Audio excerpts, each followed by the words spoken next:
अस्सलामुअलैकुम। प्रोग्राम किसान की आवाज़ में खुशामदीद। मैं हूं आपकी मेज़बान मिशाल इम्तियाज़ और आज मैं बात करूंगी एग्रीकल्चर वर्ल्ड की एक ऐसी टेक्नोलॉजी पर जिसने पूरी दुनिया में खलबली मचा रखी है, जिसने पूरी दुनिया बदल के ही रख दी है।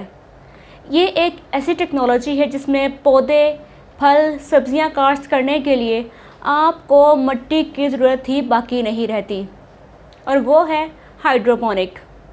हाइड्रोपोनिक के बारे में आपने यकीनन सुन रखा होगा, लेकिन ये थोड़ा सा क्रिटिकल तरीका है, इसलिए आपको नहीं मालूम होगा कि आपने इसमें फार्मिंग कैसे करनी है। इसके बहुत सारे फ़ायदे हैं। फ़ायदे में अगर बात की जाए तो जैसे कि अगर आप सिर्फ एक एकड़ रकबे पर ही ये फार्मिंग करते हैं तो हाइड्रोपोनिक के ज़रिए आप 1 एकड़ रकबे से ही 10 एकड़ रकबे के बराबर की पैदावार हासिल कर सकते हैं। इसके अलावा इसमें किसी भी चीज़ का ज़िया नहीं होता, ना पानी का ज़िया है, ना मिट्टी का ज़िया है, ना ही आपकी खादों का ज़िया होता है।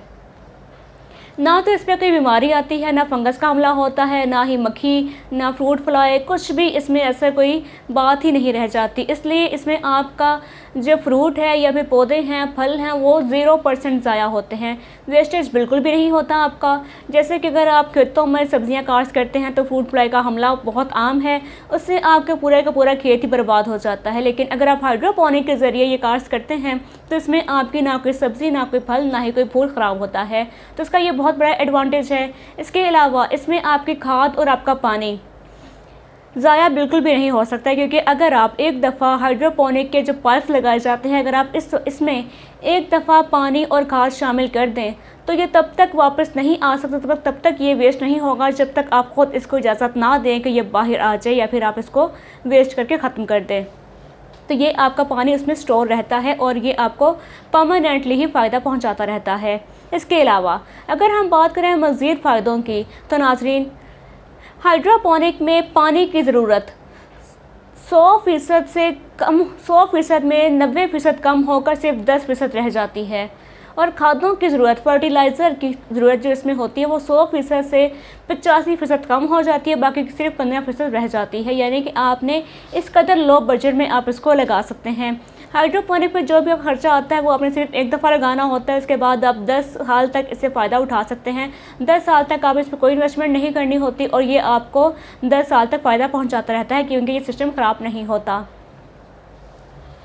इसके अलावा अगर हम बात करें मज़ीद फ़ायदों की तो आजकल इसका रुझान इतना क्यों पैदा हो रहा है, इसकी सबसे बड़ी वजह यह है कि अगर आप पाकिस्तान के जिस भी सूबे में यहाँ पर रहते हैं, दुनिया किसी भी कोने में आप रहते हैं, ख्वाह वहाँ की ज़मीन ज़रखेज़ है या नहीं, आप हाइड्रोपोनिक कर सकते हैं।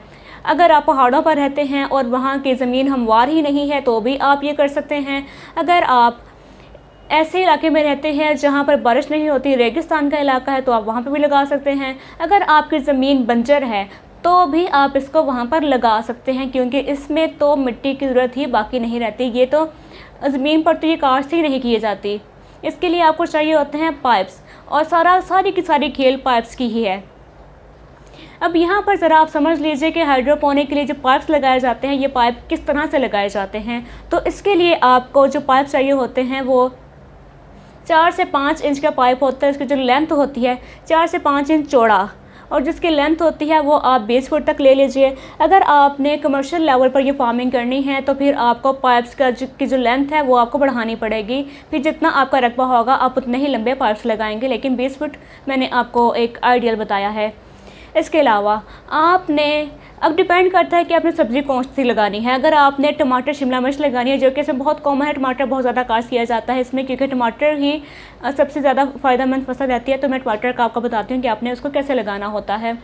जब आप पाइप्स लगा चुके होंगे तो पाइप्स लगाने के बाद आपने पाइप के मुंह को दोनों साइड से बंद कर देना होता है। बंद करने के बाद आपने उसमें कम से कम 1 फीट के फासले पर आपने सुराख करना होता है। जैसे कि आप इस वक्त अपनी स्क्रीन पर देख सकते हैं, इस तरह से आपने सुराख करना है ताकि इसमें आप पौधा लगा सकें। और इसके सुराख की जो गहराई होगी, गहराई तो पूरा पाइप की होगी, चौड़ाई होगी वो आपने 2 से 3 इंच की रखनी है, इतना कि आपका इसमें पौधे का कप ठहर सके।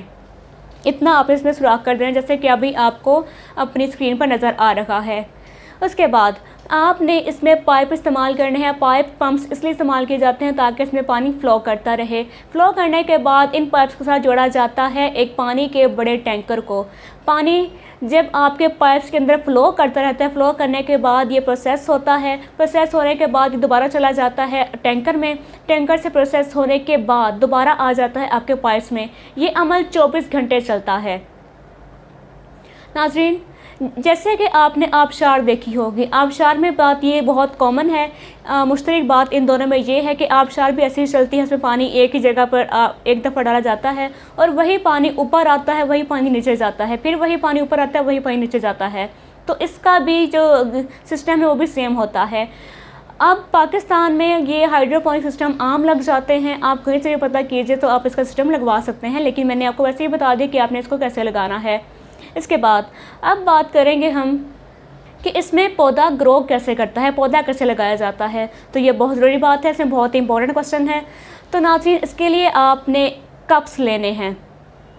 कप, डिस्पोजेबल कप आप लीजिएगा, जैसे कि अभी आप अपनी स्क्रीन पर देख सकते हैं। आपने ये वाले कप लेने हैं। अगर आपके पास ये वाले कप मौजूद नहीं हैं तो आप डिस्पोजेबल कप मार्केट से ले लीजिए। उसमें आप छुरी गर्म करके सुराख कर लीजिए, क्योंकि हमें इसमें सुराख वाले कप ही चाहिए होते हैं। लेकिन ये कप अब आम मिल जाते हैं। आप दराज से भी इसका ऑर्डर देकर तो आप ये वाले कप्स मंगवा सकते हैं। हाइड्रोपोनिक के कप ये जाने जाते हैं और इसमें सुराख होता है। सुराख का मकसद ये होता है कि इसमें जो आपके पौधे की जड़ें हैं वो बाहर निकलती हैं। बाहर निकलने के बाद वो पानी में डिप होती हैं। तो ये आपका पूरा प्रोसेस होता है, इसलिए आपने ये कप इस्तेमाल करने होते हैं जिसमें सुराख होता है। इसके बाद इसमें जो पौधा लगाया जाता है वो हमेशा पनीरी उसकी नर्सरी में ही तैयार होती है और उसके बाद ही पौधा जब पनीरी में तैयार हो जाता है तब ये पौधा इसमें हाइड्रोपोनिक में कन्वर्ट किया जाता है। तो आपने पौधा अपना पहले तैयार करना है नर्सरी में। उसके बाद आपने उसमें से पौधा उखाड़ के तो आपने इस कप में रख देना है। कप में जब आप पौधा रखते हैं तो उसके लिए आपने कोकोपीट या फिर कोई क्ले पॉट्स, आप उसमें क्ले बॉल्स आप उसमें रख दीजिएगा। इसका मकसद रखने का ये है, इसमें आलू मिट्टी यूज़ नहीं होती, लेकिन कोकोपीट लाजमी आप शामिल कर लीजिए ताकि आपका जो पौधा है जो आपने कप में रखा है वो गिरे ना, उसको सपोर्ट रहे। अगर वो गिर जाएगा तो फिर आपको पता है कि आपका पौधा मुरझा जाएगा, वो फिर ग्रो नहीं करेगा, कि वो उसको सपोर्ट नहीं होगा। तो इसलिए आप इसमें क्ले बॉल्स या फिर आप उसमें कोकोपीट शामिल कर लीजिएगा ताकि आपके पौधे को सपोर्ट रहे। आपने अपने कप में, मैं बार बार रिपीट करती हूँ कि अपने कप में जो सुराख है वो लाजमी रखने हैं ताकि उसकी जो जड़ें हैं वो पानी में डिप रहें। अब बात करते हैं कि आपने इसमें पानी कितना डालना होता है। अपने पाइप्स में पानी आपने इतना शामिल करना है कि आपके पौधे की जो जड़ें हैं वो पानी में डिप करें, जैसे कि अभी आप अपनी स्क्रीन पर देख सकते हैं। पाइप में हमेशा थोड़ी सी बल रहता है। बल रहने का मतलब ये होता है कि आपका जो पानी है वो फ्लो करता रहे, पानी एक जगह पर ठहरे ना, इसलिए उसमें थोड़ी सी करवट रखी जाती है कि पानी चलता रहे। अगर पानी चलता नहीं रहेगा तो फिर आपके पानी में ऑक्सीजन ख़त्म हो जाएगी, इसलिए फिर आपका पौधा, क्योंकि पौधे भी सांस लेते हैं तो फिर उसको ऑक्सीजन नहीं मिलेगी तो फिर हो सकता है मर जाए। इसलिए आपने ये पूरा प्रोसेस आपने लगाना है, तो आपने इसमें थोड़ी करवट रखनी है ताकि आपका जो पानी है वो चलता रहे, फ्लो करता रहे, ठहरे ना। अब अगर बात करें इसके एहतियात की, तो इसमें सिर्फ़ और सिर्फ एक ही एहतियात चाहिए होता है और वो है आपके पानी का pH level. PH level check करने के थर्मामीटर्स आम मिल जाते हैं, पीएच मीटर्स आम मिलते हैं, आप उससे इसको चेक कर लीजिएगा। आपने इसका जो पीएच लेवल है वो 6 से कम ना हो और 11 से ज़्यादा ना हो। 6 से लेकर 11 के दरमियान आपका पीएच लेवल रहना चाहिए।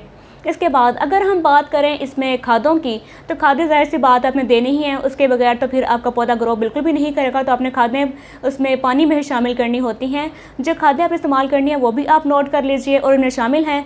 उसमें NPK शामिल है और नाइट्रोजन है, फास्फोरस है, पोटाशियम है। इसके अलावा मिनरल इस्तेमाल किए जाते हैं जिनमें सल्फ़र है और ये चीज़ें सिर्फ पानी में डाली जाती हैं और जो आपके पौधे की जो नीड होती है नशोनुमा के लिए वो उसमें से वो पानी में फिर ले लेता है। तो नाज़रीन, ये था आज का प्रोग्राम।